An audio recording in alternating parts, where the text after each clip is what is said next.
When 29-year-old Elena Vasquez reluctantly signed the inheritance papers for her great-aunt's collection of rusted farm machinery, the whole town of Pinehaven mocked her misfortune.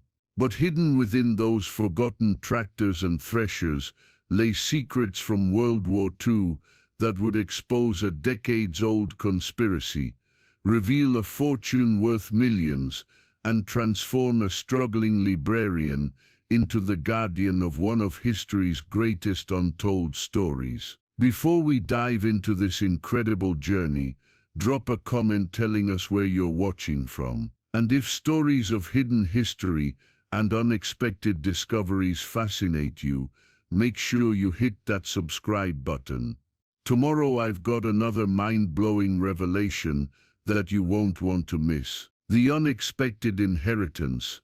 The October rain hammered against the windshield of Elena Vasquez's aging Honda Civic as she navigated the winding mountain roads toward Pinehaven, Colorado. Population 1,847, according to the faded welcome sign, though Elena suspected that number was optimistic by at least a few hundred souls. She hadn't been back to this remote corner of the Rockies in over a decade, not since her great-aunt Ingrid's 85th birthday party, when Elena was still a starry-eyed college freshman studying library science. Now at 29, she was returning under circumstances she never could have imagined. 3 weeks earlier, Elena had been shelving returned books at the Denver Public Library's Montbello branch when her supervisor approached with a strange expression. "Elena, there's a man here to see you. Says he's an attorney from some place called Pinehaven." The lawyer, a weathered man named Thomas Brennan, who looked like he'd stepped out of a 1950s Western, had delivered news that hit Elena like a physical blow. Her great-aunt Ingrid Vasquez, the family's black sheep, whom everyone had considered slightly unhinged, had passed away in her sleep at the age of 98. Even more shocking, she'd left everything to Elena. Everything turned out to be a 40-acre property in the mountains, a small farmhouse built in 1942, and what Brennan had described with obvious distaste as an extensive collection of agricultural machinery in various states of disrepair. Elena remembered great-aunt Ingrid as a tough, independent woman who chain-smoked Marlboro Reds and told stories that seemed too wild to be true. Stories about working in a defense plant during World War II, about mysterious visitors who came to the farm in the dead of night, about hidden compartments and secret codes. The family had always assumed these were the fantasies of an old woman who'd spent too much time alone in the mountains. "Miss Vasquez," Brennan had continued, consulting his notes with the air of a man delivering bad news, "I should mention that the property carries some debt. Unpaid taxes, maintenance liens, storage fees. You're looking at approximately $18,000 in obligations that transfer with the inheritance." Elena's heart had sunk. As a part-time librarian, making $28,000 a year while paying off student loans and supporting her elderly mother's medical expenses, $18,000 might as well have been $18 million. She was already working 2 jobs, shelving books by day and tutoring high school students in the evenings, just to make ends meet. But she'd signed the papers anyway, driven by a combination of curiosity and the desperate hope that maybe, just maybe, there might be something of value among her great-aunt's possessions. Arriving in Pinehaven, the town of Pinehaven clung to the mountainside like lichen on a rock, a collection of weathered buildings and rusted trailers connected by potholed roads that wound between stands of aspen and pine. It was the kind of place that had been bypassed by progress, where the biggest employer was probably the gas station that also served as post office, hardware store, and social center. Elena's first stop was Brennan's office, a cramped space above the town's only restaurant, Mabel's Diner. The attorney handed her a ring of keys and a manila folder containing property documents, utility bills, and what appeared to be an inventory list written in her great-aunt's spidery handwriting. "I should warn you," Brennan said, not meeting her eyes, "the locals aren't particularly enthusiastic about your inheritance. Your aunt wasn't well liked in town, kept to herself, made accusations about people, claimed to know things about the old days that made folks uncomfortable." Elena frowned. "What kind of accusations?" "Oh, the usual small-town nonsense. Said some of the founding families had dark secrets from the war years. Claimed there were collaborators and profiteers hidden in plain sight. You know how old people can get paranoid." He shrugged dismissively. "I'd recommend settling the estate quickly and quietly. There's already interest from scrap dealers for the farm equipment." As Elena left the attorney's office, she couldn't shake the feeling that Brennan was eager to see her gone. His advice to settle quickly and quietly had sounded less like legal counsel and more like a warning. The mockery begins. Elena's first glimpse of Pinehaven's social dynamics came at Mabel's Diner, where she stopped for coffee and directions to the property. The moment she introduced herself as Ingrid Vasquez' great-niece, the conversation in the small restaurant died. "Well, I'll be damned," said a large man in coveralls who'd been holding court at the counter. "Crazy Ingrid finally kicked the bucket, and now we've got ourselves a new junk collector."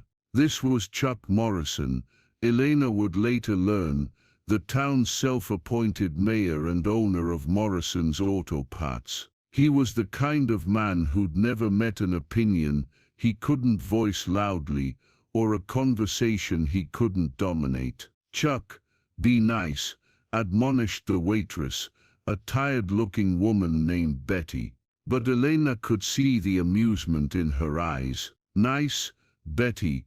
That woman was bug-shit crazy for 40 years, hoarding junk like some kind of metal-eating squirrel. And now this poor girl gets stuck with 20-some pieces of rusted-out farm equipment that ain't worth the scrap metal they're made of. The other patrons chuckled, and Elena felt her face burn with embarrassment. She'd grown up hearing whispered family conversations about great-aunt Ingrid's eccentricities, but the open mockery of strangers was harder to bear.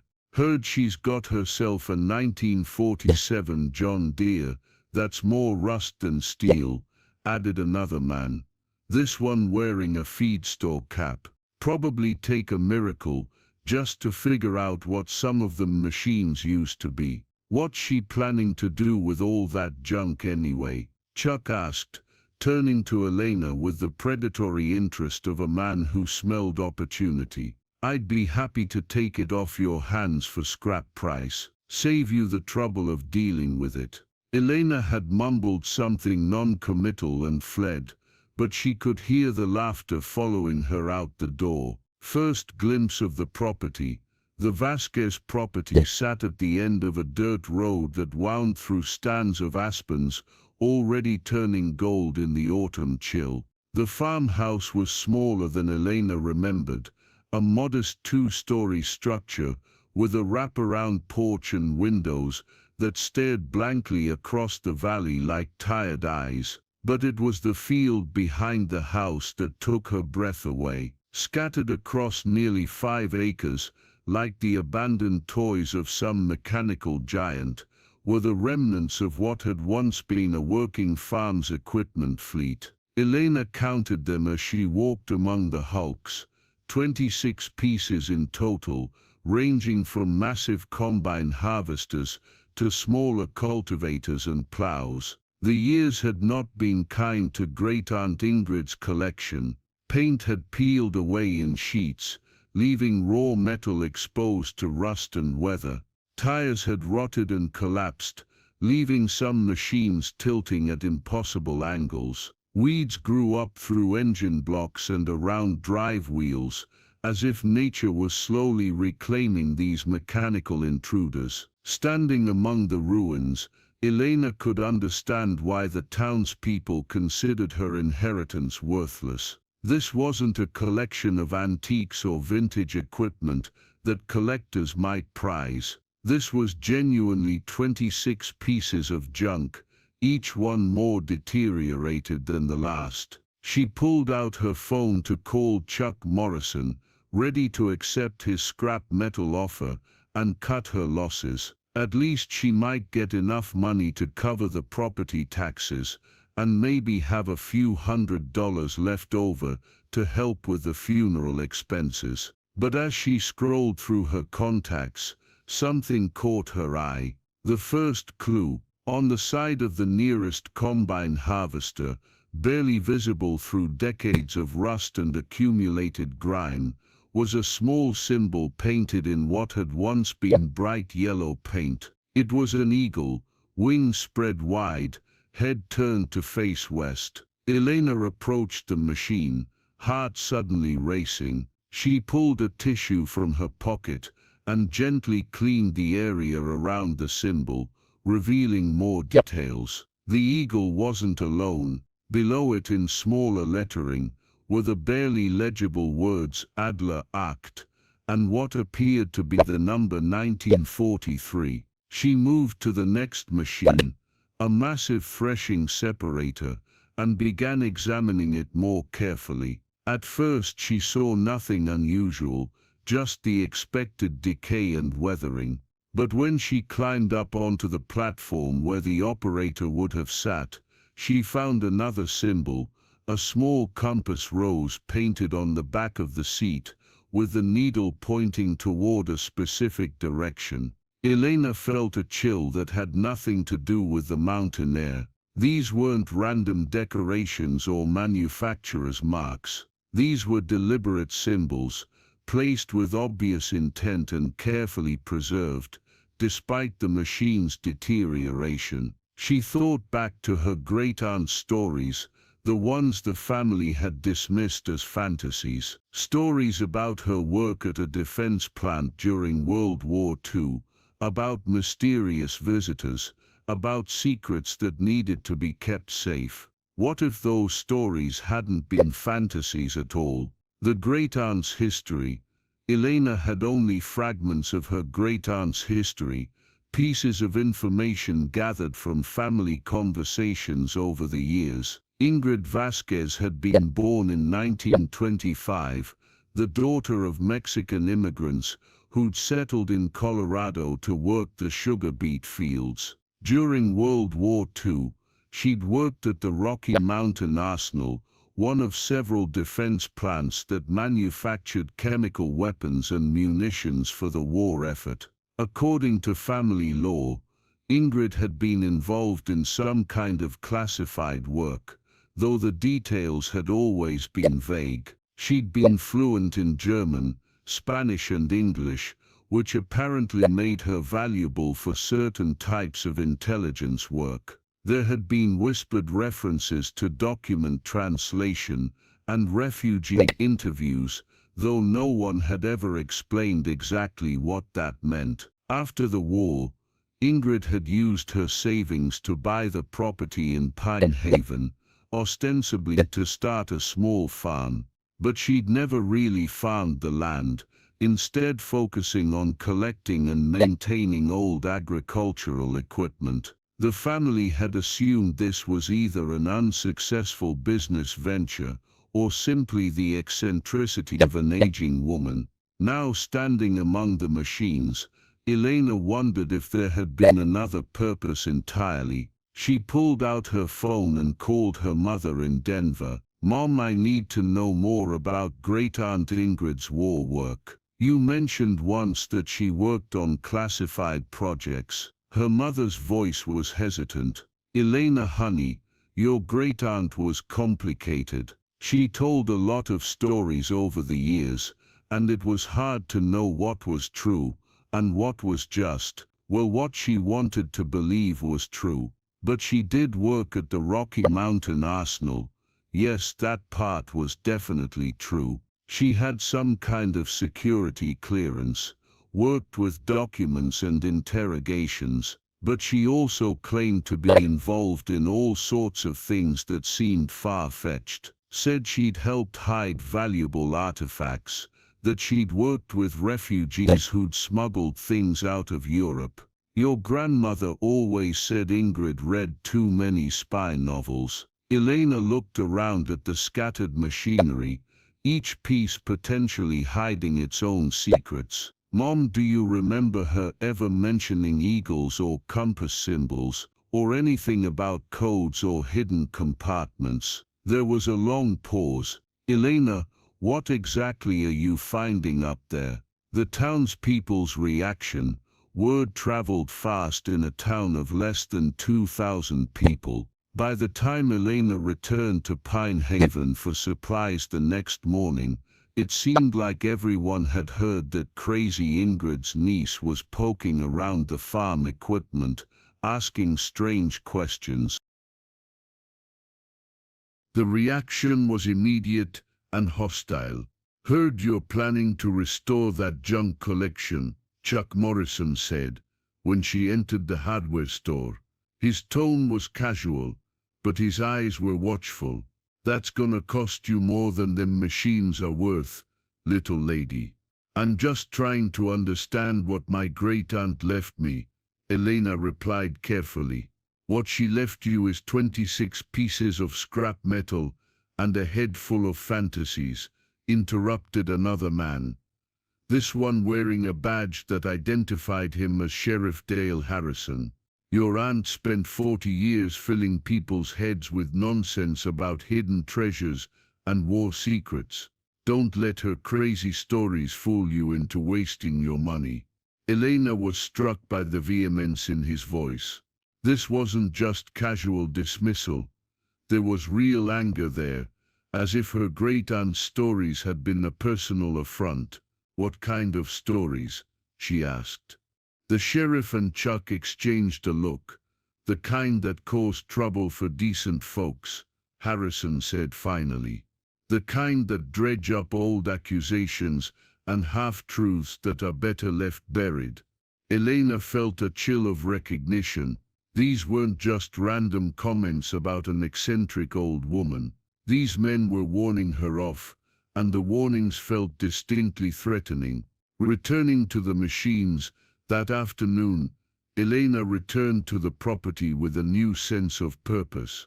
If the townspeople were this eager to dismiss her great-aunt's stories as fantasy, maybe there was more truth to them than anyone wanted to admit.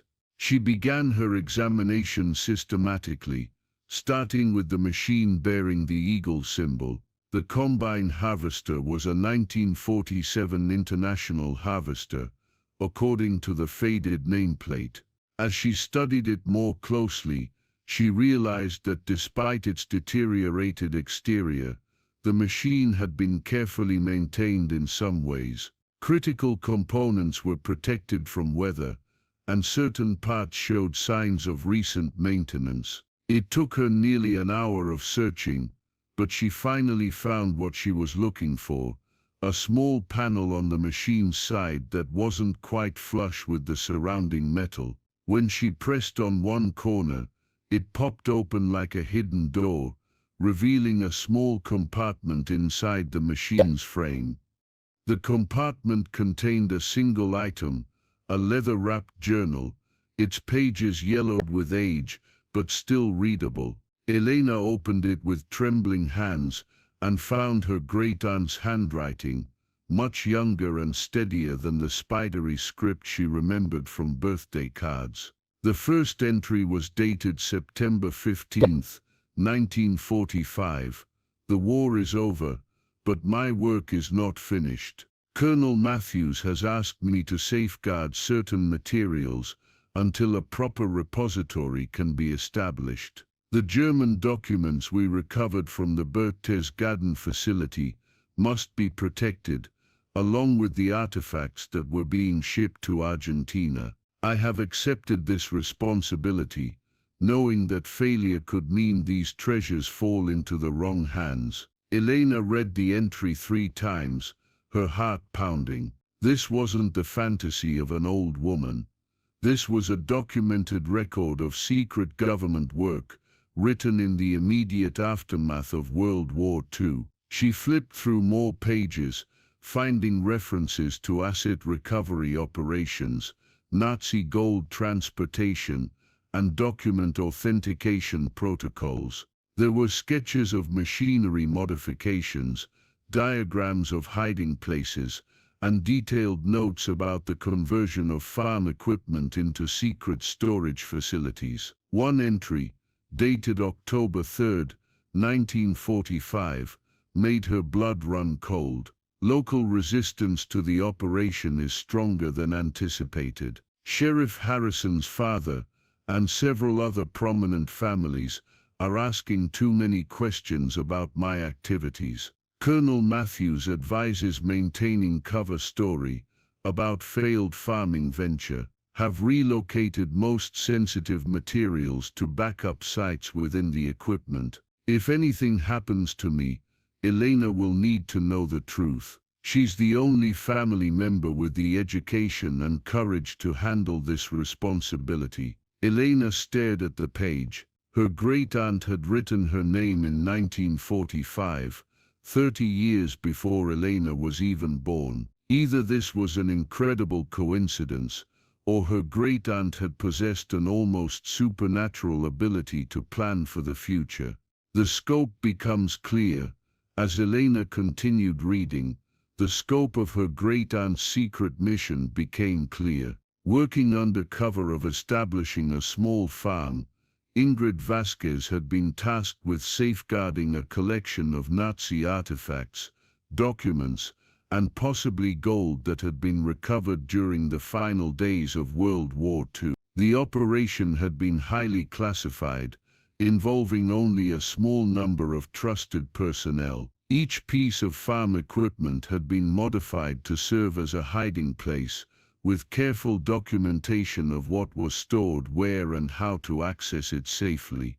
But somewhere along the way, the operation had gone wrong. References in later journal entries suggested that some of the military personnel involved had been compromised or killed. Communication with Colonel Matthews had been severed, and local authorities, possibly including the sheriff's family, had begun investigating Ingrid's activities with suspicious interest.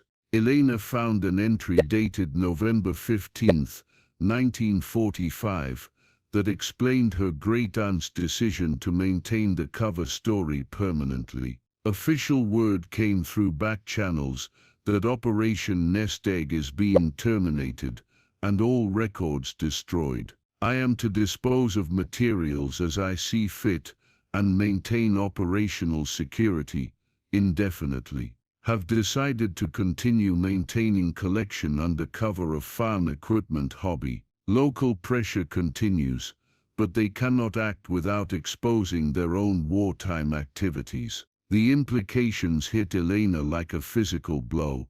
Her great-aunt hadn't been a hoarder or an eccentric. She'd been a guardian, protecting a cache of World War II artifacts and documents for nearly 60 years. And now that responsibility had been passed to Elena, along with whatever dangers had kept her great-aunt isolated and paranoid for 6 decades, the weight of discovery. As the sun began to set over the mountains, Elena sat among the rusted machinery, with her great-aunt's journal open in her lap. The scale of what she'd inherited was staggering. If the journal was accurate, hidden somewhere within these 26 pieces of farm equipment were artifacts worth potentially millions of dollars, along with documents that could rewrite certain chapters of World War II history. But the journal also made clear that she wasn't the only person who knew about the collection. The local resistance her great-aunt had written about in 1945 apparently included families that were still prominent in Pinehaven today. Sheriff Harrison's hostile reaction to her questions suddenly made much more sense. Elena thought about Chuck Morrison's eagerness to buy the equipment for scrap, about Attorney Brennan's advice to settle quickly and quietly, about the collective effort to dismiss her great-aunt as crazy. These weren't random attempts to help a naive city girl avoid a bad investment. These were coordinated efforts to gain control of something valuable, something that had been protected for nearly 80 years. She pulled out her phone to call her mother, then stopped. The journal had made several references to compromised communications and surveillance. If her great-aunt's paranoia had been justified, then Elena couldn't assume her phone calls were private. Instead, she carefully replaced the journal in its hiding place and closed the compartment. Tomorrow she would begin the careful work of examining each piece of equipment, documenting what she found, and deciding how to handle a secret that had shaped her great-aunt's entire adult life. But tonight, as she walked back to the farmhouse through the gathering darkness, Elena couldn't shake the feeling that she was being watched. The lights of Pinehaven twinkled in the valley below, innocent and peaceful, but she now understood that some of those lights belonged to people who had been waiting patiently for nearly 80 years to get their hands on what she'd just inherited. Standing on the porch of the farmhouse, Elena Vasquez realized that her life as a quiet librarian in Denver was over. Whether she liked it or not, she was now the guardian of one of World War II's last secrets, and there were people in Pinehaven who would do whatever it took to claim it for themselves. The game that had begun in 1945 was far from over, and Elena had just become its newest and most vulnerable player.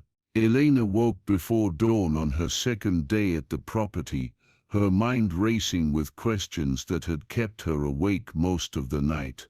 The journal she'd found in the combine harvester had mentioned multiple hiding places within the farm equipment, each containing different types of materials. If her great-aunt's records were accurate, she was sitting on what could be one of the largest undiscovered caches of World War II artifacts in North America. The morning air was crisp and thin at the 8,000-foot elevation, carrying the scent of pine and the first hints of coming snow. Elena made coffee in her great-aunt's ancient percolator and spread the photocopied pages of the journal across the kitchen table. She'd spent hours the previous evening carefully documenting each page before returning the original to its hiding place. According to the journal, the collection had been organized using a complex coding system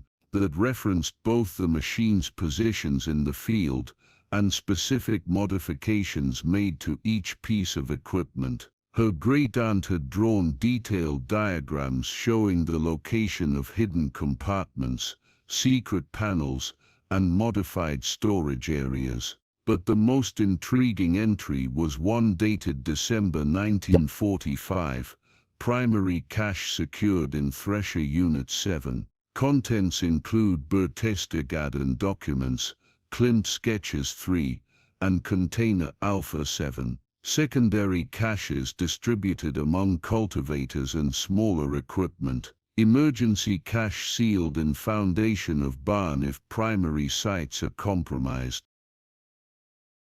Elena studied the crude map her great-aunt had drawn, showing the arrangement of equipment in the field.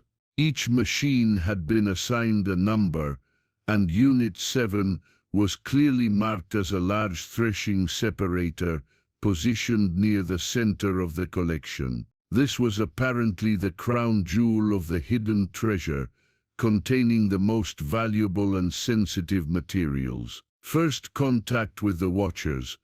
Elena was so absorbed in studying the journal pages that she almost missed the sound of an approaching vehicle. Through the kitchen window, she saw a familiar pickup truck winding up the dirt road toward the house. Chuck Morrison, the self-appointed mayor who'd been so eager to buy her equipment for scrap. She quickly gathered the photocopied pages and stuffed them into a folder, then stepped onto the porch with her coffee mug, trying to look casual and unprepared, rather than like someone who'd been awake since 4 a.m. studying secret documents. "Morning, Miss Vasquez," Morrison called as he climbed out of his truck. He was accompanied by 2 other men Elena didn't recognize, both wearing the kind of expensive outdoor gear that suggested they weren't local farmers. "Thought I'd bring some friends by to take a look at that equipment. These gentlemen represent some collectors who might be interested in a few specific pieces." Elena's pulse quickened, but she kept her voice steady. "That's thoughtful of you, Mr. Morrison, but I haven't decided what I'm going to do with everything yet." One of the strangers, a lean man with silver hair and calculating eyes, stepped forward. "Miss Vasquez, I'm Robert Kellner from Mountain Heritage Acquisitions. We specialize in preserving historical farm equipment. I understand your great-aunt's collection includes some rare 1940s models that might have museum value." There was something about the way he said museum value that made Elena's skin crawl. This man wasn't a collector or preservationist. Everything about him screamed professional acquisition specialist, the kind of person who knew exactly what he was looking for and how much it was worth. "Which specific pieces are you interested in?" Elena asked carefully. "Oh, we'd need to examine everything to make a proper assessment," Kellner replied smoothly, "but I'm particularly interested in any threshing equipment you might have. Those machines from the mid-1940s can be quite valuable to the right buyers." Elena felt her blood run cold. He was asking specifically about threshing equipment, the exact type of machine where her great-aunt had hidden the most valuable materials. This wasn't a coincidence. "I appreciate your interest," she said, "but I'm not ready to have strangers examining my property just yet. I'm still learning what I inherited." Morrison's friendly demeanor slipped slightly. "Now, Miss Vasquez, these gentlemen drove all the way up from Denver. It wouldn't hurt to let them take a quick look around." "Maybe another time," Elena replied firmly. "I've got a lot of research to do first." The third man, who'd remained silent until now, finally spoke. "Research into what exactly?" His voice carried a subtle accent that Elena couldn't quite place, and his eyes were cold as winter stone. "Into my great-aunt's life and the history of the equipment," Elena said.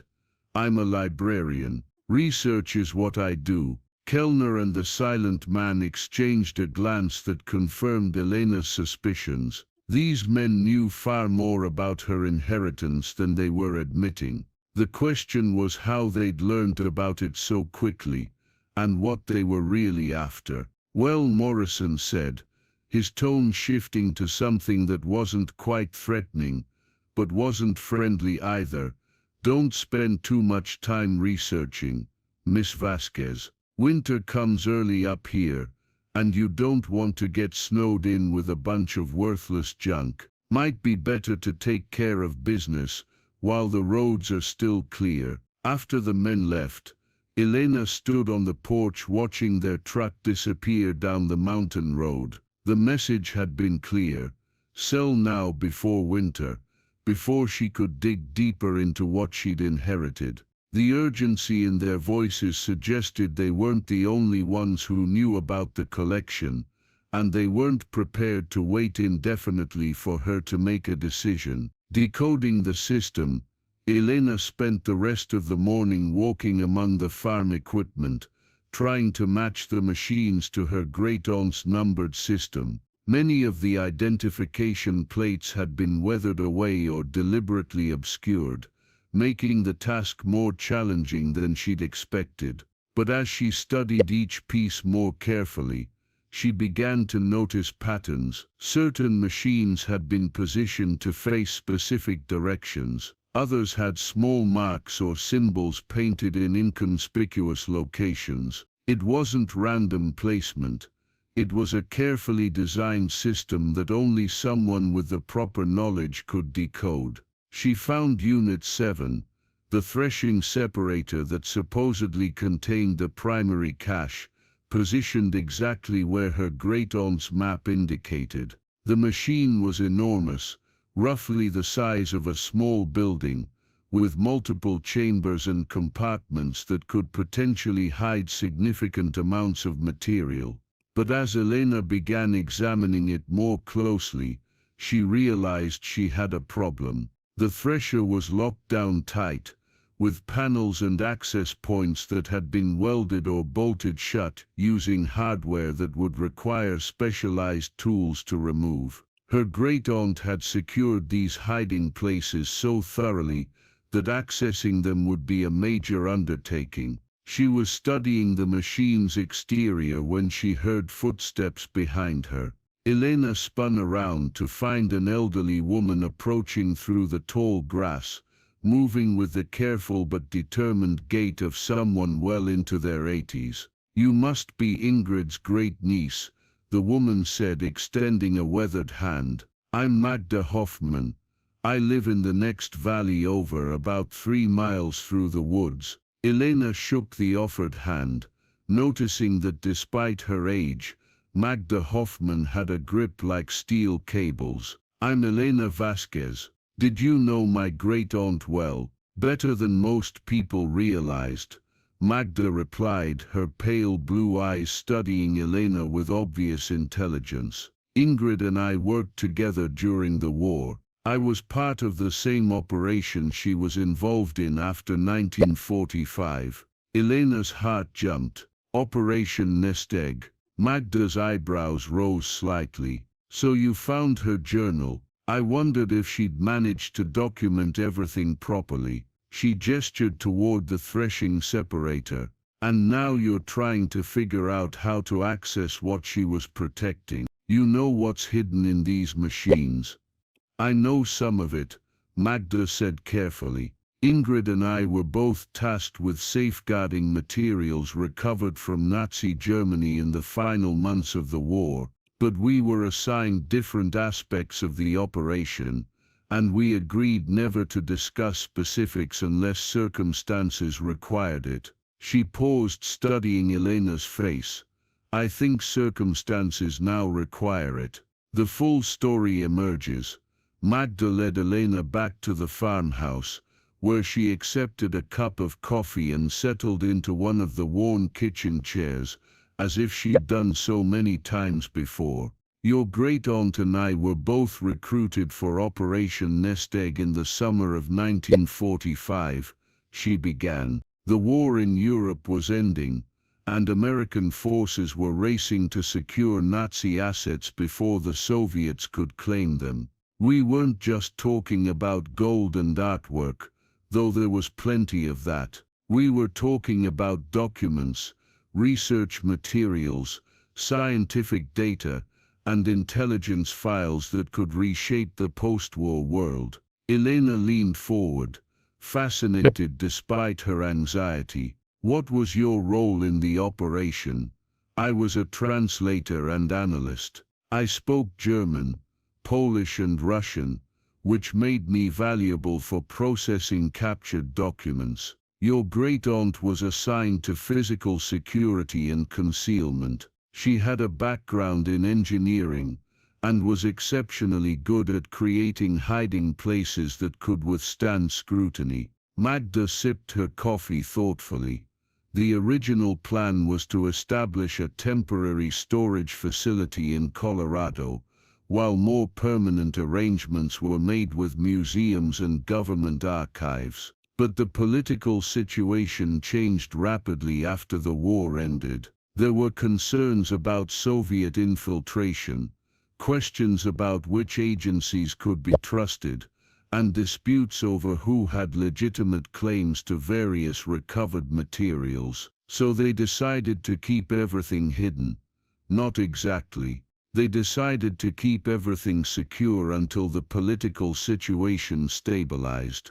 The problem was that it never did stabilize, at least not in ways that made the original handover plans feasible.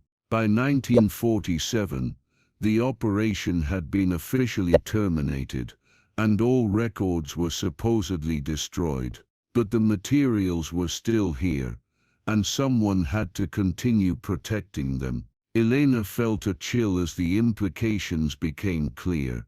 My great-aunt was abandoned with a cache of Nazi treasure, and told to handle it on her own, along with several other operatives scattered across different locations, Magda confirmed. I was assigned a smaller cache in an old mine shaft, about 15 miles from here. Another woman named Sarah Chen was given responsibility for documents hidden in a defunct mining operation near Leadville. We were all told to maintain operational security indefinitely, and wait for further instructions that never came. She leaned forward, her voice dropping to barely above a whisper. But some people never forgot about what was hidden up here. Local authorities, federal agents who weren't officially part of the operation, and private collectors who'd learned pieces of the story over the decades. Your great-aunt spent 60 years fending off inquiries, offers, and increasingly aggressive attempts to force her to reveal what she was protecting. The opposition revealed. Chuck Morrison's family has been asking questions about this property since the 1950s, Magda continued. His father was the sheriff back then, and he was convinced there was something valuable hidden up here.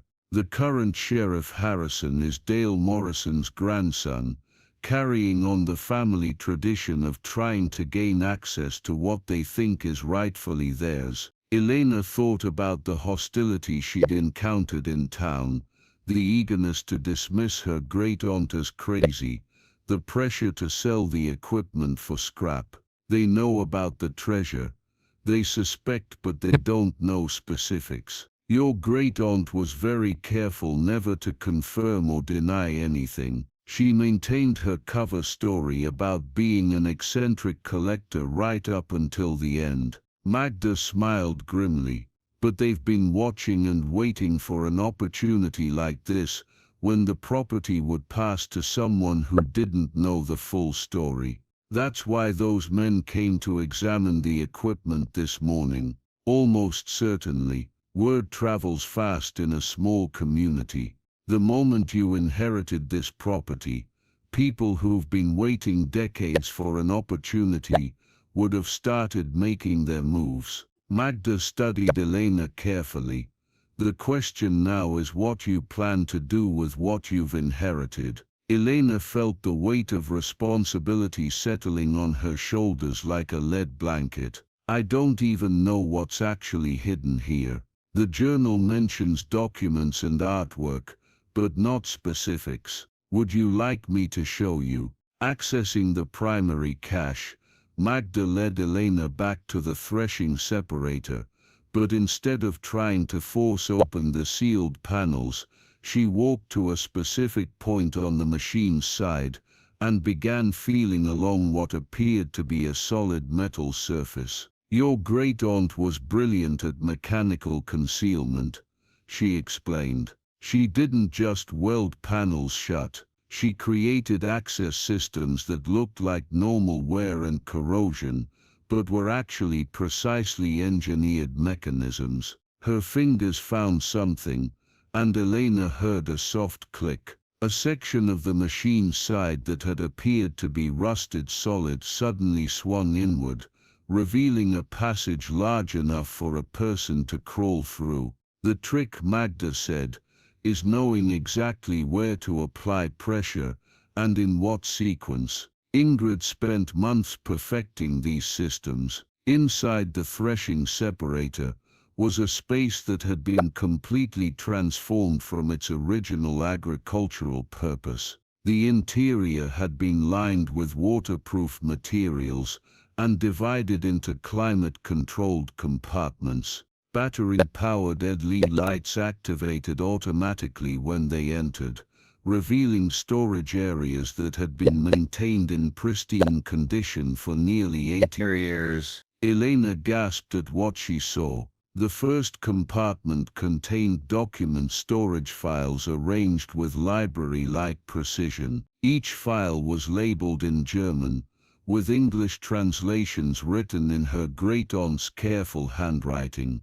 Elena could see references to SS operations, concentration camp records, scientific research projects, and intelligence reports that had apparently been captured from Nazi headquarters in the final weeks of the war. The second compartment held artwork and artifacts protected by custom-built storage systems. Elena recognized paintings that looked like they belonged in major museums, sculptures that appeared to be centuries old, and metalwork that gleamed with the unmistakable luster of precious metals. But it was the third compartment that took her breath away. Container Alpha 7, Magda said, reading Elena's expression. This is what your great-aunt considered the most important item in the entire collection. It was a sealed metal case, about the size of a briefcase, marked with Nazi eagles and German text that Elena couldn't read. But more significantly, it was covered with warning labels in multiple languages, including English text that read Classified Operation Paperclip, Authorized Personnel Only. What's inside? Elena whispered. Scientific research data and prototype designs that the Nazi regime was developing in the final months of the war. Some of it became the foundation for American rocket and aviation programs after 1945. But some of it was considered too dangerous to pursue, even by military standards. Magda's expression was grave. Your great-aunt never opened this container. She was instructed to keep it sealed unless specifically ordered otherwise by properly authorized military personnel. Those orders never came. Elena stared at the case, trying to comprehend what she was looking at. You're saying this contains Nazi scientific research that's been hidden for 80 years, research that various governments and private interests would kill for, Magda confirmed. This isn't just historical artifacts, Elena. This is potentially active intelligence that could still have military or commercial applications. The implications hit Elena like a physical blow. She hadn't just inherited a collection of World War II memorabilia. She'd inherited materials that were still classified, still dangerous, and still valuable enough to attract the attention of people who wouldn't hesitate to use violence to claim them. The Watchers returned.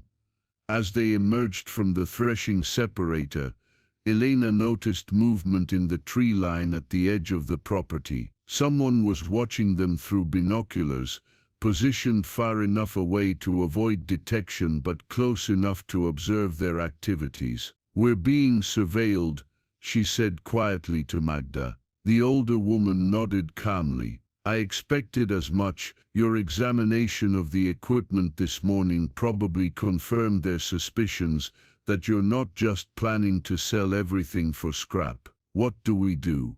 We prepare for escalation. The people who've been waiting for access to this collection aren't going to be patient much longer, especially now that they know you're discovering what's really hidden here. As if summoned by their conversation, the sound of multiple vehicles approaching reached them from the access road. Elena counted at least 3 engines, suggesting a more substantial visit than Chuck Morrison's casual inspection that morning. Time to see how serious they are, Magda said grimly. The vehicles that emerged from the tree line weren't the pickup trucks and SUVs Elena had expected. Instead, she saw two black sedans with tinted windows and a white van that looked suspiciously like the kind used for surveillance operations. Elena's mouth went dry.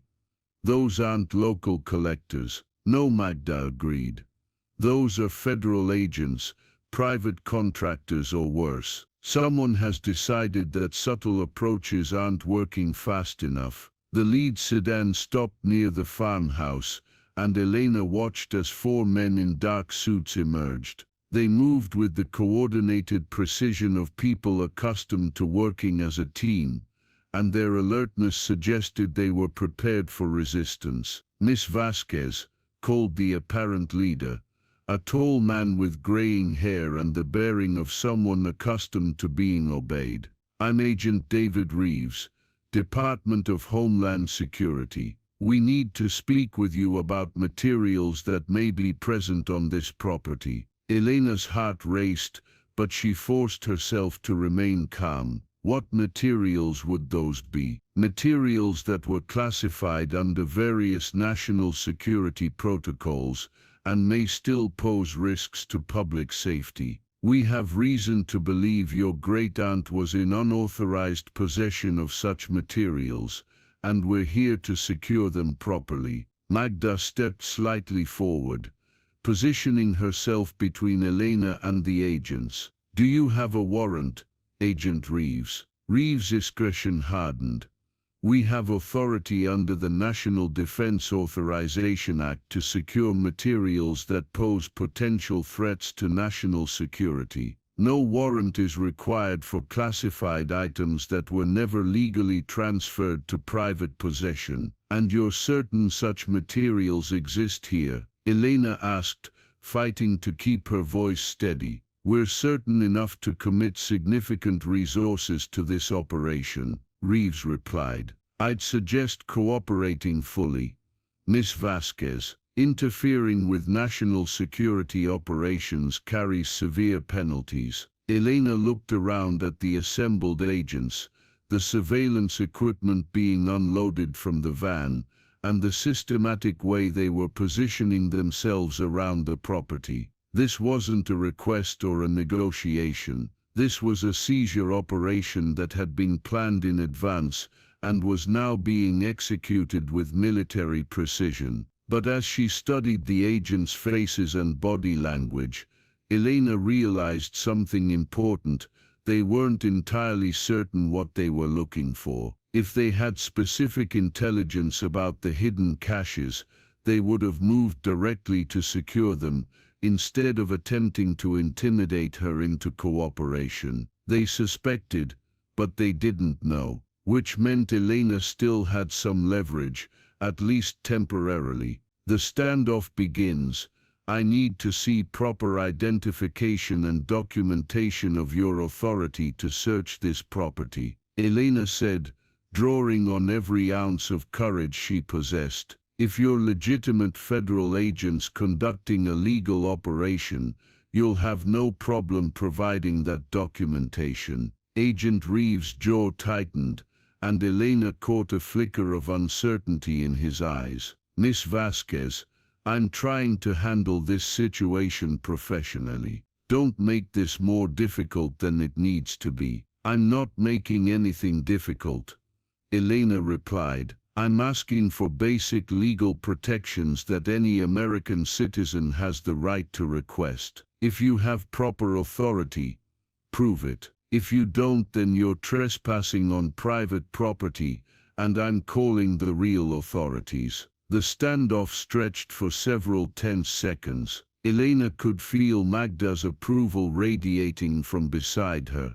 and she drew strength from the older woman's calm presence. Whatever happened next, she wasn't facing it alone. Finally, Reeves reached into his jacket and withdrew a leather folder containing official-looking documents. "Special authorization under Section 702 of the Foreign Intelligence Surveillance Act and Executive Order 13526 regarding classified national defense information." Elena accepted the folder and began reading, grateful for her background in research and documentation. The documents looked legitimate, but something about the language struck her as odd. The authorizations were broadly written and seemed to grant almost unlimited search and seizure powers, but they were also vague about specific justifications and oversight procedures. "These authorizations seem unusually broad,"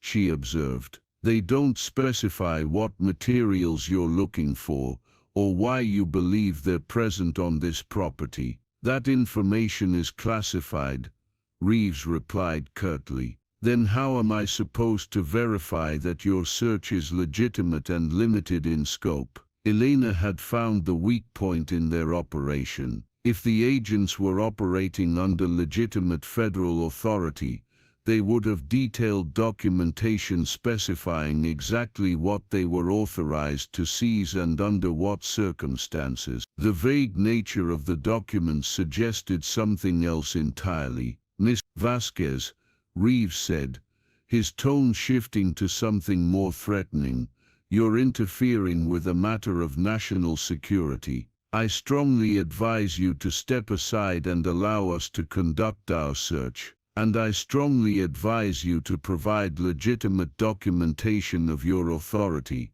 Elena replied, "or to leave my property immediately." The tension in the air was thick enough to cut with a knife. Elena could see other agents positioning themselves strategically around the farm equipment, preparing for the possibility that this confrontation might escalate beyond words. But she also noticed something else. These men were focused entirely on her and Magda, not on the equipment itself. If they truly knew what was hidden in the threshing separator and other machines, they would have moved to secure those locations first instead of engaging in this standoff. They were fishing, hoping to pressure her into revealing information they didn't already possess. Elena made a decision that would determine the course of everything that followed. "I'm calling my attorney," she announced, pulling out her cell phone, "and I'm documenting this entire interaction for legal purposes. If you want to search this property,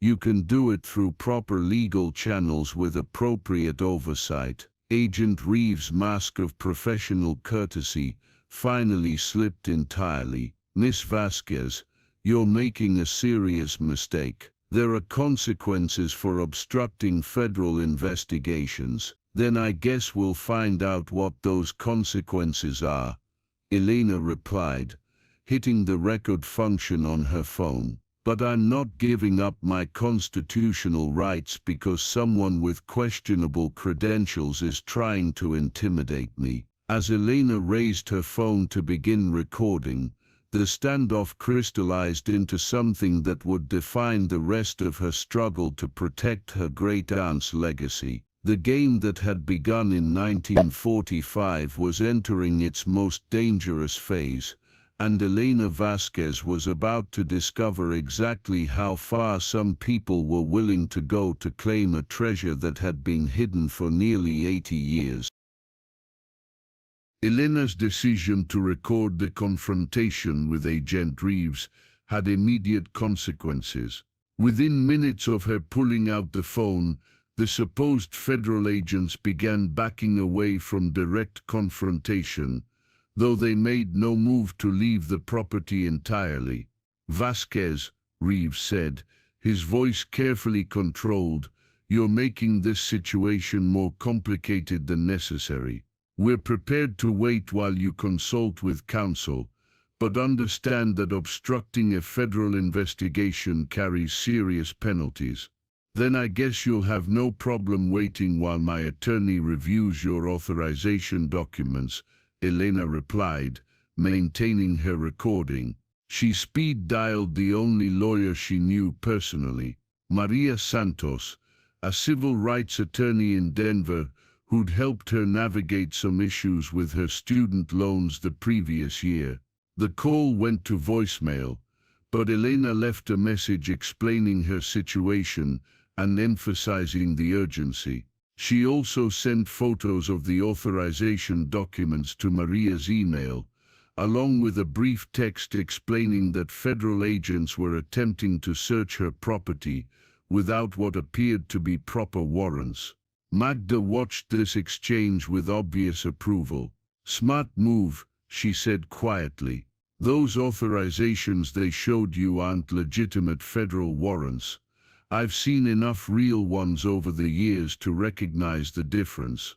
"How can you be sure?" "Real federal search warrants are specific about locations, items sought, and legal justifications. What they showed you was generic authorization language that could apply to almost any situation. It's designed to intimidate people who don't know better." Elena felt a mixture of relief and growing concern. If these weren't real federal agents, then who were they? And what gave them the confidence to impersonate federal authorities on her property? As if reading her thoughts, Magda continued, "These are probably private contractors working for someone with significant resources and connections. They're betting that you'll be too intimidated to challenge their authority or too isolated to get help quickly." The sound of Elena's phone ringing interrupted their conversation. Maria Santos was calling back, and she sounded alarmed. "Elena, what exactly is happening up there? The documents you sent me look suspicious as hell. Real federal agents don't conduct searches based on such vague authorizations, especially not for property that's been in private hands for decades." Elena explained the situation while keeping her voice low enough that the agents couldn't overhear specific details. Maria's response was immediate and decisive. "Don't let them search anything. Don't sign anything. Don't provide any information beyond confirming your identity. I'm contacting the U.S. Attorney's Office right now to verify whether there's a legitimate federal operation in progress. If there isn't, then what's happening to you is a serious federal crime. How long will that take? Give me 2 hours. In the meantime, document everything. Record every conversation. Get license plate numbers and photographs of the agents and their vehicles, if you can do it safely." Elena ended the call feeling more confident, but also aware that she was now committed to a course of action that could have serious consequences if she'd misjudged the situation. Uncovering the network. While they waited for Maria's callback, Magda suggested they use the time productively. If these people aren't legitimate federal agents, then they're working for someone with extensive knowledge of what your great-aunt was protecting. We need to understand who that someone is and how they learned about the collection. They retreated to the farmhouse, where Magda helped Elena examine more of her great-aunt's documentation. Hidden in a folder marked property tax records were pages that told a very different story than simple equipment maintenance logs. "Your great-aunt was more paranoid than I realized," Magda observed as she studied the documents. "She kept detailed records of everyone who showed interest in the property over the decades, including their connections, background information, and what she believed their true motivations were. The records painted a disturbing picture of coordinated interest spanning multiple generations. The Morrison family had been making inquiries about the property since the 1950s, but they weren't the only ones. Elena found references to federal agents who'd visited in 1963, private collectors who'd made offers in 1978, and academic researchers who'd asked specific questions about wartime activities in 1987. But the most recent entries were the most troubling. Beginning in 2010, her great-aunt had documented a significant increase in surveillance and pressure. Unmarked vehicles had been spotted on the property boundaries. Phone calls had been made to neighbors asking about Elena's great-aunt's activities. Property assessment officials had visited more frequently than normal, asking unusual questions about storage facilities and modifications to farm buildings. "Look at this," Elena said, pointing to an entry dated just 6 months before her great-aunt's death. She writes about receiving a visit from someone claiming to be researching family genealogy, but who asked very specific questions about wartime document storage and preservation techniques. Magda studied the entry carefully. "That sounds like intelligence gathering. Someone was probing to determine exactly what she knew and how much she was willing to reveal." Elena flipped through more pages, finding increasingly paranoid, but apparently well-founded concerns about surveillance and infiltration attempts. Her great-aunt had begun varying her routines, installing security cameras, and even arranging for trusted neighbors to check on her regularly. She knew something was coming, Elena realized. These final entries aren't the writings of someone becoming senile. They're the records of someone preparing for a confrontation she knew was inevitable. The most chilling entry was dated just 2 weeks before her great-aunt's death. "Elena will inherit everything soon. Have prepared fallback documentation and emergency protocols. If primary sites are compromised, secondary caches contain enough evidence to expose the entire network. The truth must survive even if I don't." The secondary caches. This reference to secondary caches was new information that hadn't appeared in the journal they'd found in the threshing separator. Elena and Magda spent the next hour searching through her great-aunt's papers, looking for any indication of what these backup hiding places might contain. They found their answer in a hand-drawn map tucked inside a cookbook. The map showed the layout of the property, but instead of marking equipment locations, it identified natural features, specific trees, rock formations and landscape markers that could serve as reference points for hidden caches. She wasn't just hiding things in the farm equipment, Elena breathed. She created an entire network of backup storage sites across the property. According to the map, there were at least 7 additional hiding places, including locations in the barn foundation,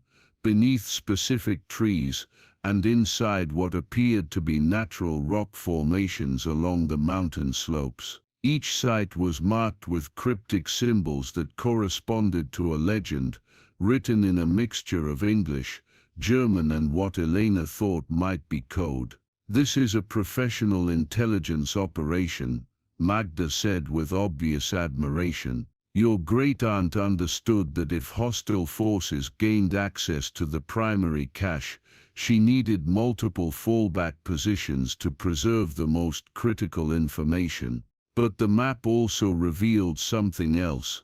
Several of the marked locations were positioned along the property boundaries, some extending onto neighboring land. If Elena was right about the symbols, her great-aunt had been using hiding places that weren't technically on her own property. "We need to check these locations before those agents decide to expand their search area," Elena said.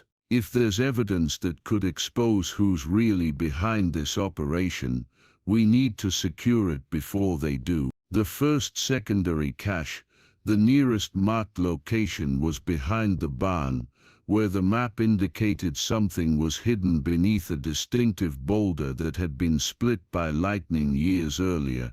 Elena and Magda approached the site carefully, aware that the supposed federal agents were still positioned around the property and might be observing their movements. The boulder was exactly where the map indicated, a massive piece of granite that had clearly been struck by lightning and split almost perfectly in half. Between the two pieces, Elena could see that the ground had been disturbed at some point, though grass and wildflowers had grown over the area. How are we supposed to find anything here without excavation equipment? Elena wondered. Magda smiled and pulled a small metal detector from her jacket pocket. Your great-aunt wasn't the only one who came prepared for contingencies. I brought this from my own cache, along with some other useful tools. The metal detector immediately began indicating the presence of buried metal objects in a specific pattern around the base of the split boulder. But rather than random debris, the signals suggested deliberately placed items arranged in a geometric pattern. There's definitely something here, Magda confirmed. But it's buried deeper than I expected. We're going to need shovels and probably a couple hours of careful digging. Elena looked back toward the farmhouse, where she could see the black sedan still parked near her great-aunt's property. We don't have a couple hours. Those people aren't going to wait patiently while we excavate hiding places. Then we need a distraction. Before Elena could ask what she meant, Magda was walking boldly toward the agents, moving with the determined stride of someone who'd made an important decision. Agent Reeves, she called out loudly enough for Elena to hear from her position near the boulder. I think there's something you should know about the legal situation here. Elena watched in amazement as Magda engaged the agents in what appeared to be an intense conversation about property rights and federal jurisdiction. She couldn't hear the specific words, but Magda's gestures and body language suggested she was providing detailed legal and historical information that required the agents' full attention. Taking advantage of the distraction, Elena grabbed a shovel from the barn and began carefully excavating around the marked locations. The metal detector had indicated objects buried about 2 feet down, which was manageable if she worked efficiently. Within 20 minutes, her shovel struck something solid and metallic. Careful digging revealed a waterproof metal container about the size of a shoebox, sealed with military-grade locks and marked with the same symbols she'd seen on other materials in the primary cache. But as Elena lifted the container from its hiding place, she heard Magda's voice rising to a level that suggested the distraction conversation was becoming heated. That's completely outside your jurisdiction, Magda was saying loudly. Federal agents can't simply claim authority over private property without specific warrants and due process protections. Elena realized the distraction was ending, and she needed to secure the container before the agents noticed what she'd been doing. She quickly backfilled the hole, scattered leaves and debris over the area, and tucked the metal container under her jacket. But as she turned to head back toward the farmhouse, she found herself face to face with one of the agents who'd apparently circled around the property during Magda's distraction. "Ma'am, I need to see what you're carrying," the man said calmly, his hand resting on what was obviously a concealed weapon. The confrontation escalates. Elena's mind raced as she faced the agent blocking her path. The metal container under her jacket felt impossibly heavy and obvious, and she was certain he could see the bulge it created in her clothing.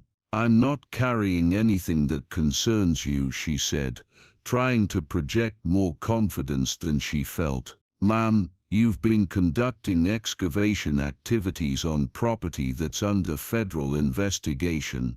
I need to examine any materials you may have recovered."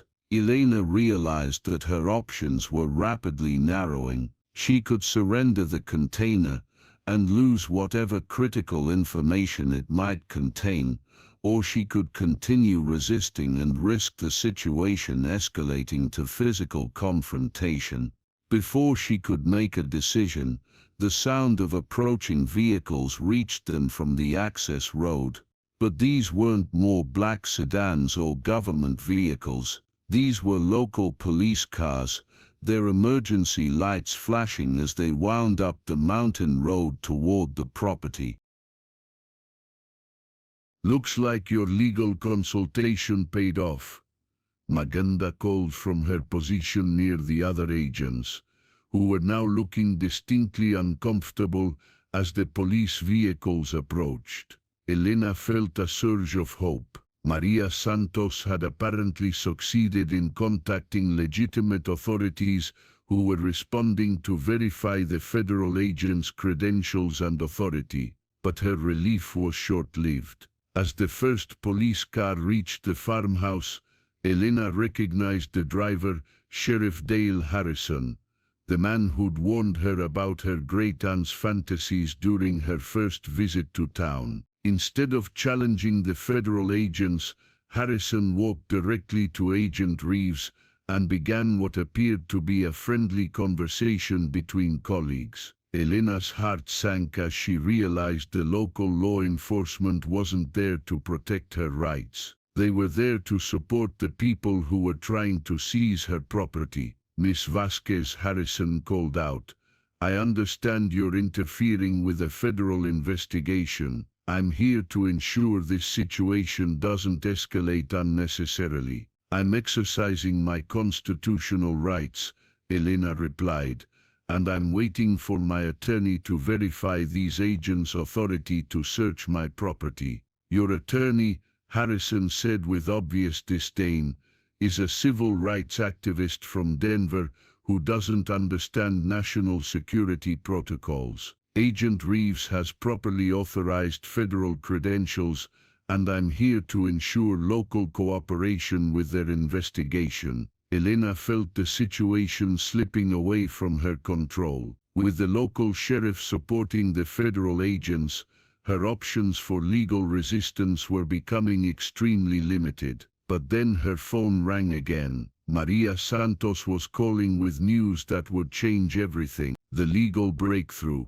Elena, listen carefully." Maria's voice was urgent and excited. "I've been in contact with the U.S. Attorney's Office, the FBI, and Homeland Security headquarters. None of them have any record of Agent David Reeves or any authorized operation in your area." Elena's pulse quickened. "So they're not real federal agents.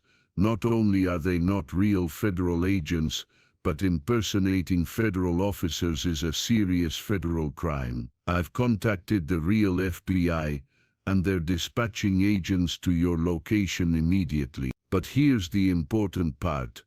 I need you to keep those people on your property until the real authorities arrive." Elena looked around at the supposed agents, the local sheriff who was supporting them, and the agent who was still blocking her path with his hand near his weapon. "Maria, I'm not sure I can keep them here safely. They're armed and they're getting impatient. The real FBI agents are less than 30 minutes away. Just hold your ground and don't let them leave with anything from your property." Elena ended the call and turned to face Agent Reeves and Sheriff Harrison, who were watching her with obvious concern about what she'd learned. "Gentlemen," she announced loudly enough for everyone to hear, "I've just received confirmation that the FBI has no record of your operation and has dispatched real federal agents to investigate your impersonation of federal officers."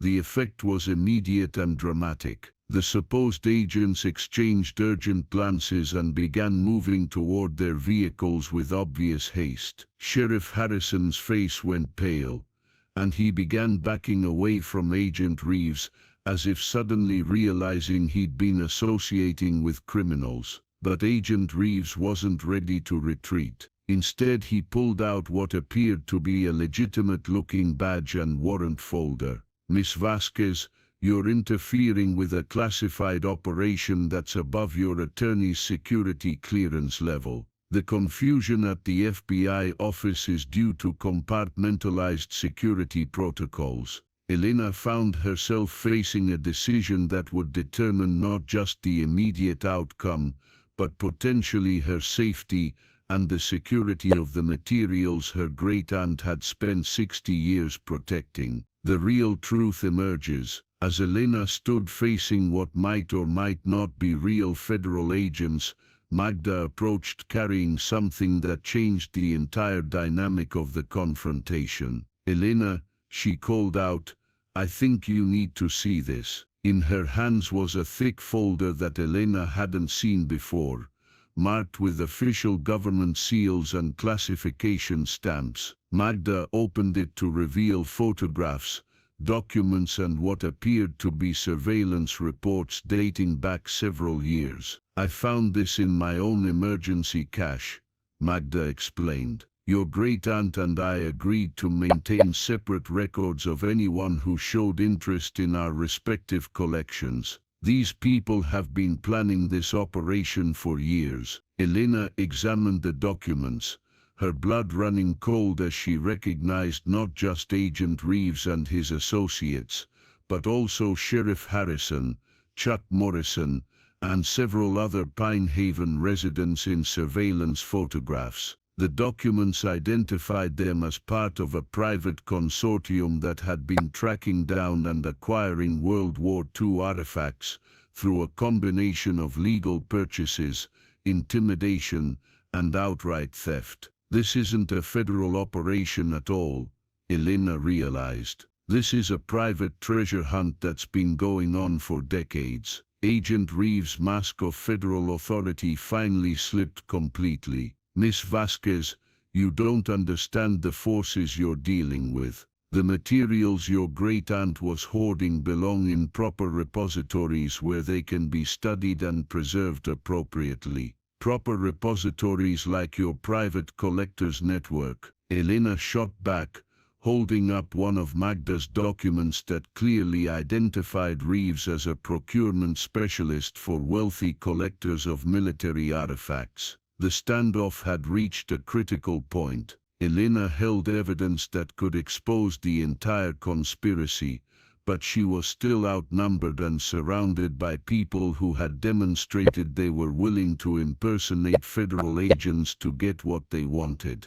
That's when she heard the sound that would transform everything: real federal vehicles approaching, their sirens cutting through the mountain air as authentic FBI agents arrived to investigate reports of federal impersonation. But even as relief flooded through her, Elena realized that the arrival of real law enforcement would bring its own complications. She was about to be questioned by actual federal agents about materials that were genuinely classified, potentially putting her in legal jeopardy, even though she'd done nothing wrong. The metal container hidden under her jacket suddenly felt like it weighed 1,000 pounds, as Elena prepared to explain to real FBI agents why she was in possession of materials that had been hidden from the federal government for nearly 80 years. The game that had begun in 1945 was about to enter its most complex phase,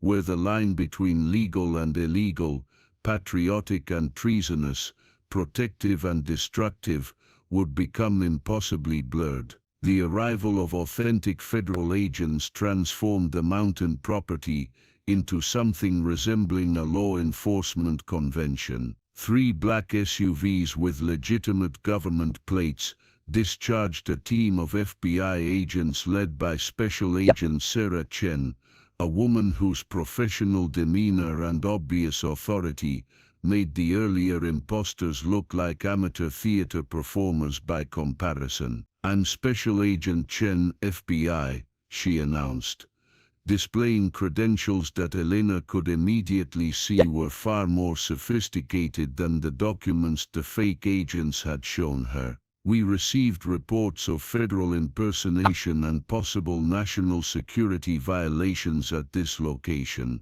The effect on the imposters was immediate. Agent Reeves and his associates began backing toward their vehicles, but real FBI agents moved quickly to block their escape routes. Within minutes, the entire fake federal team was in custody, their weapons confiscated, and their vehicles being searched for evidence. Sheriff Harrison tried to distance himself from the conspiracy, by claiming he'd been deceived by the imposter's credentials, but Magda's documentation told a different story. She presented Agent Chen with photographs and records showing Harrison meeting with members of the treasure hunting consortium multiple times over the past several years. "Sheriff Harrison," Agent Chen said after reviewing the evidence, "you're being detained pending investigation of your involvement in this conspiracy.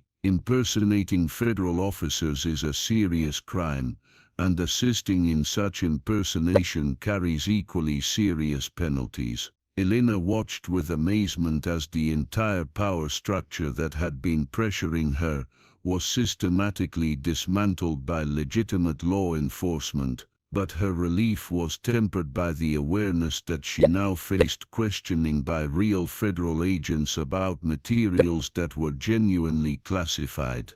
Agent Chen approached Elena with a combination of authority and sympathy. "Miss Vasquez, I understand you've been through an ordeal, but I need to ask you some serious questions about materials that may be present on this property." "Before we begin," Elena said, "I want my attorney present for any questioning." "That's your right," Chen agreed.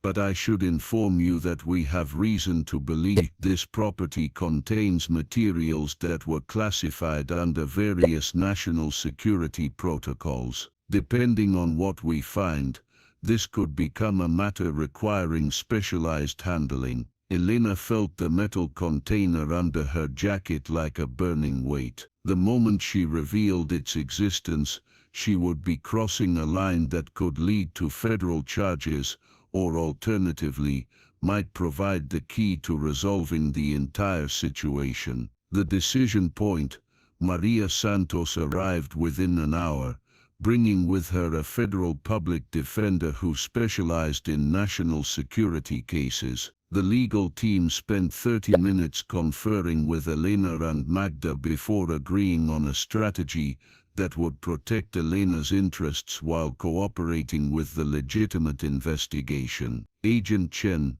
Maria announced, "my client is prepared to cooperate fully with your investigation, but we need assurances about her legal status and immunity from prosecution for possession of materials she inherited without knowledge of their classified nature." "I can't make immunity agreements without knowing what we're dealing with," Chen replied. "But I can tell you that our primary concern is securing potentially dangerous materials and prosecuting the people who've been illegally trying to obtain them." Elena made a decision that would define the rest of her life. She reached under her jacket and withdrew the metal container she'd recovered from the secondary cache. "This is one of several containers hidden on the property," she said. "My great-aunt left documentation indicating that she was tasked with safeguarding classified materials recovered from Nazi Germany in 1945, but that the official operation was terminated, and she was abandoned with the responsibility." Agent Chen's expression shifted from professional skepticism to intense interest.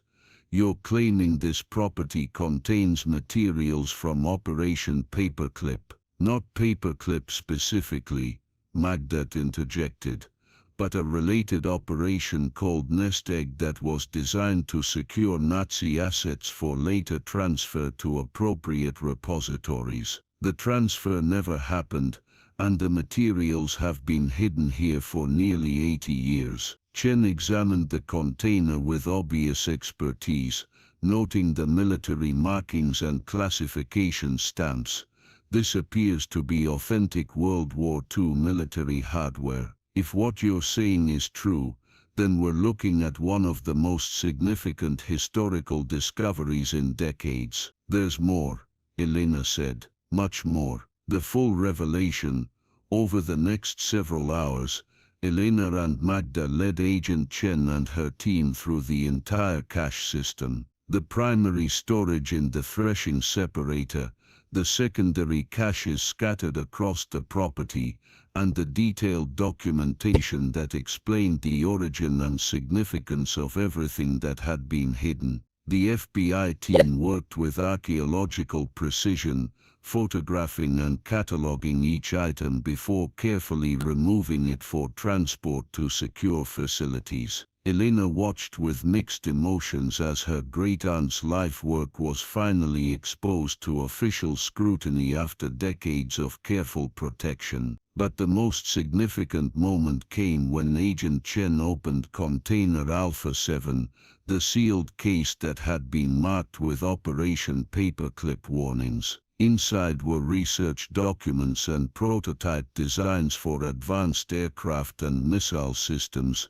along with detailed intelligence reports about Nazi scientific programs that had apparently been too sensitive for normal post-war processing. These documents could rewrite certain chapters of aerospace history, Chen said quietly, studying the materials with obvious awe. Some of these designs weren't implemented until the 1960s, but the Nazi prototypes apparently existed in 1945. Elena felt a chill as she realized the true significance of what her great-aunt had been protecting. This wasn't just historical artifacts or stolen treasure. This was scientific intelligence that could still have military and commercial applications today. Agent Chen, she said carefully, what happens to materials like this? Are they returned to government archives, or do they disappear into classified programs? Chen studied Elena for a moment before responding. That depends on several factors, including their current relevance to national security and the circumstances under which they were originally obtained. The conspiracy exposed. As the FBI investigation continued, the scope of the treasure-hunting conspiracy became clear.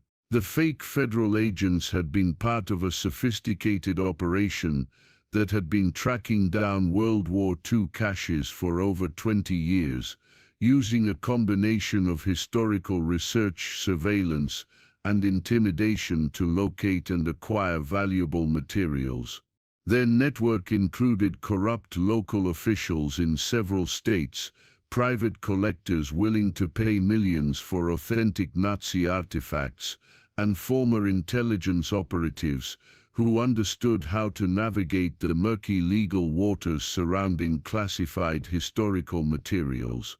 Sheriff Harrison's interrogation revealed that the conspiracy had been specifically targeting Elena's great-aunt for over a decade, waiting for her death and the transfer of property to an heir who wouldn't understand the true value of what had been hidden. They knew about Operation Nest Egg, Agent Chen explained to Elena during a break in the evidence processing. Someone with access to classified historical records had identified the various cache sites and was systematically attempting to acquire them through legal and illegal means. How many other sites were there?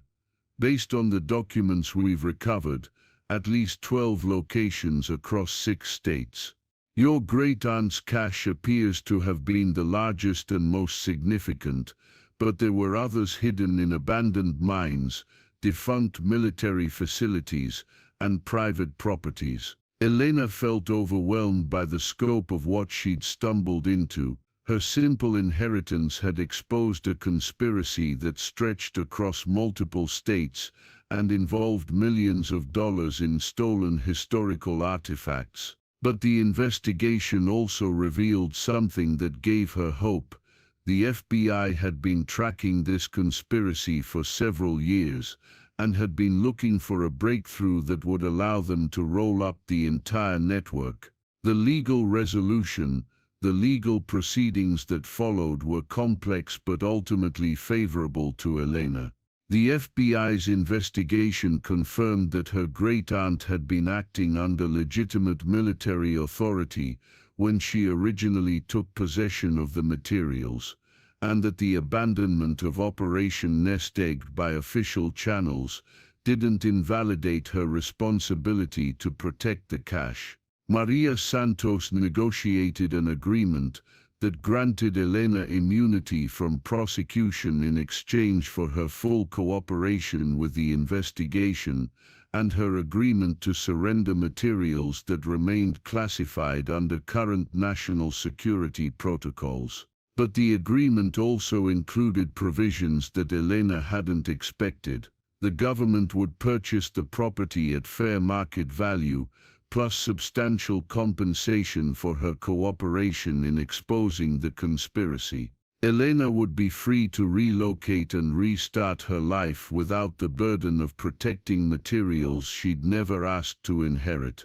More significantly, the artistic and historical materials that weren't classified would be donated to appropriate museums and institutions, with Elena retaining rights to tell her great-aunt's story and ensuring that Ingrid Vasquez received proper recognition for her decades of service. "Your great-aunt was a genuine American hero," Agent Chen told Elena during their final interview. "She protected materials that could have been exploited by hostile interests or lost forever if they'd fallen into the wrong hands. The historical record will reflect that service." The community transformation, the exposure of the treasure-hunting conspiracy, had profound effects on Pinehaven and the surrounding communities. Sheriff Harrison's arrest led to revelations about corruption that had influenced local politics for decades, and federal investigations expanded to examine other potentially compromised officials. Chuck Morrison was arrested for his role in the conspiracy, and his extensive connections to questionable artifact acquisition operations led to federal raids on properties across 3 states. The network that had seemed so powerful and untouchable collapsed within weeks once their activities were exposed to legitimate law enforcement scrutiny.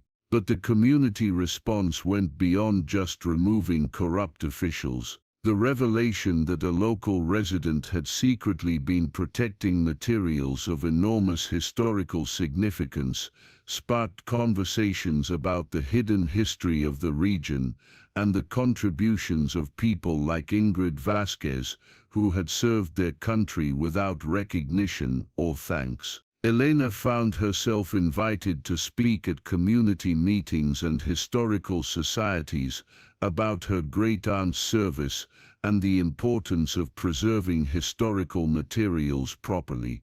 The woman who had been mocked as Crazy Ingrid was posthumously recognized as a guardian of irreplaceable historical treasures. Elena's personal transformation, the months that followed the resolution of the conspiracy, were a period of profound change for Elena. The financial compensation from the government allowed her to pay off her student loans, help with her mother's medical expenses, and establish a foundation dedicated to preserving the stories of unrecognized wartime service members. But the most significant change was in her understanding of herself and her family's legacy. She'd grown up thinking of great-aunt Ingrid as an eccentric relative who'd been excluded from family gatherings because of her difficult personality and wild stories. Now she understood that Ingrid had been carrying the burden of enormous responsibilities, isolated by necessary secrecy and the weight of protecting materials that could affect national security.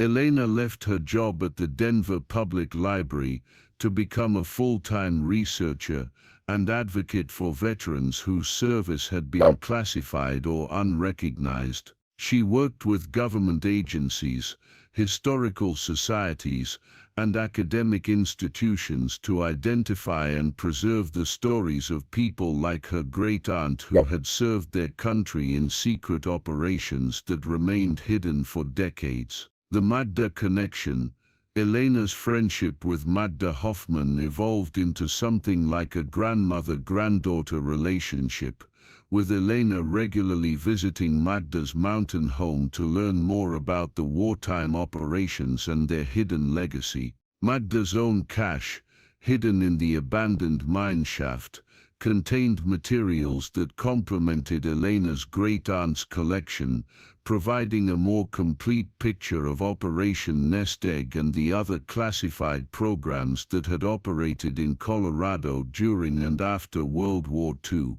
Together they worked with federal historians to document the full scope of the asset recovery operations, ensuring that future researchers would have access to accurate records of these previously hidden chapters of American history. Your great-aunt always believed that the truth would eventually surface, Magda told Elena during one of their visits. She just never imagined it would take 80 years or that it would fall to you to reveal it. Elena smiled, thinking of the journal entry where her great-aunt had somehow predicted that Elena would inherit this responsibility 30 years before Elena was even born. I think she knew exactly what would happen. She planned for everything else, why not for this? The historical legacy, the materials recovered from Elena's property, ultimately found their way to appropriate institutions where they could be properly preserved and studied. The Nazi scientific documents went to military historians and aerospace researchers, who were able to trace the connections between captured German technology and post-war American developments. The artwork and cultural artifacts were distributed to museums specializing in Holocaust history and recovered Nazi loot, where they could be displayed properly and their stories could be told to future generations. But perhaps most importantly, the documents that detailed the activities of Operation Nest Egg and related programs were declassified and made available to researchers studying the hidden history of post-war America. Elena found herself frequently consulted by historians, documentary filmmakers, and journalists who were working to understand the complex web of classified operations that had shaped American development in the decades following World War II.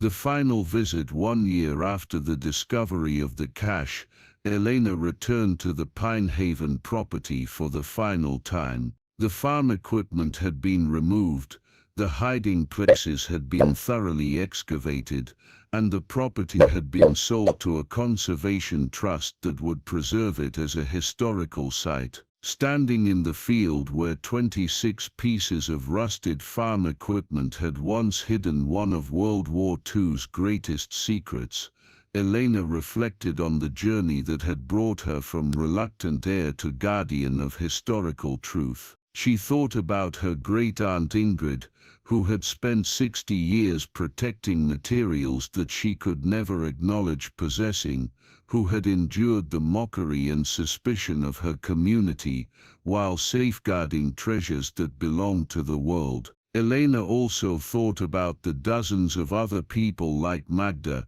who had carried similar burdens, scattered across the country, each protecting pieces of a larger puzzle that was only now being assembled into a complete picture. The most important stories are hidden in plain sight, she said aloud, remembering her great-aunt's words. But sometimes it takes courage to reveal them. The ongoing mission, Elena's work didn't end with the resolution of the Pinehaven cache. Through her foundation and her research, she continued to identify and assist other families who had inherited responsibilities they didn't understand, people who had been carrying burdens left by relatives whose wartime service had never been officially recognized. She became an advocate for declassifying historical materials that no longer posed legitimate national security risks,